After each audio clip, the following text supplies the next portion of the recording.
La réforme de la liturgie de la parole est peut-être la plus belle réalisation de la réforme liturgique de Vatican II. Il y a d'abord le contenu de la parole. Le fidèle normal qui va à la messe tous les dimanches entend sur 3 ans le partage des 4 évangiles et aura le contenu de presque tous les évangiles, à l'exception de quelques versets. Il y aura aussi une très bonne partie du Nouveau et de l'Ancien Testament dans la première et la deuxième lecture. Le fidèle plus, entre guillemets, qui va à la messe en semaine, pourquoi pas chaque jour, aura sur 2 ans, lui aussi, le contenu intégral des évangiles. En plus de ce contenu plus important de l'Écriture sainte, il y a aussi toute une théologie de la parole qui s'y est approfondie.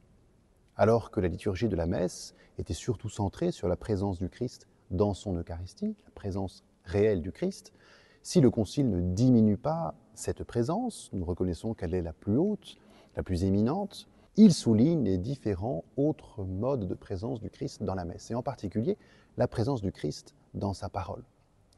Le Christ est là, présent, nous enseignent les textes du Concile, lorsqu'on lit et qu'on proclame les Saintes Écritures. Pas uniquement l'Évangile, mais aussi la première lecture, le psaume, la deuxième lecture. Il y a donc un véritable ministère de celui qui est appelé à proclamer l'Écriture, puisque c'est à travers lui le Christ qui parle. Je disais il y a quelque temps que le Christ avait comme instrument le prêtre dont il investit la personne pour être représenté.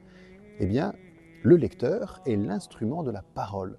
Et il y a comme une incarnation à chaque messe où le Christ vient dans sa parole toucher le cœur de tous ceux qui sont là. Ce qu'on appelle, si vous voulez briller dans un dîner prochainement, la sacramentalité de la parole. Le Christ vient et se rend présent dans sa parole. Et c'est pour ça que dans l'Antiquité, dans les objets qui coûtaient le plus cher dans la liturgie, s'il n'y avait pas les calices ou les patènes, qui étaient certes des objets vénérables, mais c'était surtout l'évangéliaire. Le livre des évangiles que l'on ornait d'or, de saphir, de rubis, parce qu'il était le moment ou le lieu où le Christ allait se rendre présent dans sa parole. Il faut imaginer ce que c'était que la procession de l'Évangile, avec l'encens, le cierge, la fumée, un immense cortège qui venait dans le chant de l'Alléluia et souvent de la séquence, pour accompagner ce grand moment où le Christ allait se rendre présent dans son Évangile.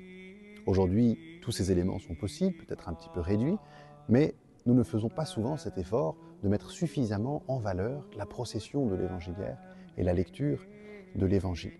Ayons donc à cœur de goûter la présence du Christ dans la liturgie de la parole.